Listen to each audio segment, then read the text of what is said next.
Dva od treh voznikov, ki se danes vozijo po slovenskih cestah, ne bi opravljali vozniškega izpita. Takšni so rezultati spomladanske turneje mobilnosti, ki jo je Zavarovalnica Triglav opravila po vseh slovenskih mestih. Dajmo vsaj Ljubljano pokazati, da znamo boljše. Zavarovalnica Triglav je namestila tale simulator Drive v ljubljanskem City Parku, da preizkusijo, kako se Ljubljančani znajdemo za volanom, kako odreagiramo v kritičnih situacijah in kako se znajdemo v motečih dejavnikih. Ja, telefone mislim.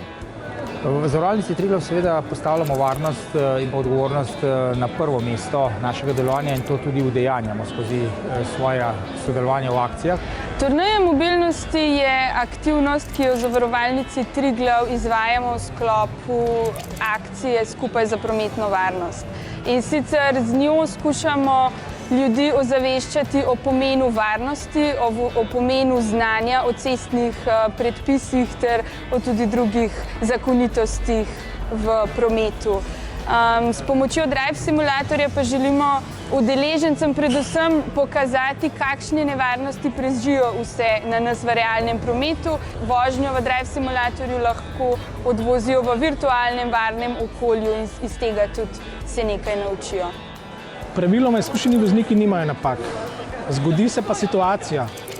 Situacija pomanjkanja opazovanja in pa reakcije. Reakcija je ponavadi posledica opazovanja, se pravi, so spet nazaj na opazovanju. To bi lahko rekla, da je izkušnja, ki manjka izkušenim voznikom v danem trenutku. Se pravi opazovanje, ker z očmi zaznavamo informacije, možgani pretransformirajo informacijo v telesne reakcije, smo pa seveda ljudje različni, ne? V reakcijskem času. Reakcijski čas je potem seveda odvisen od prisotnosti, od zavesti v danem trenutku. Če smo z mislimi drugje, tudi pogled, da smo videli zadevo, je zavest rekla, saj nisem tukaj, nekje drugje sem. Se pravi, napaka ne samo izkušenih, tudi začetnikov, je pomanjkanje prisotnosti biti tu, na cesti. Se pravi, ta trenutek s čim večjim številom informacij, se pravi, s čim boljšim opazovanjem. Domen in Peter sta odlična voznika in jima je šlo zelo dobro.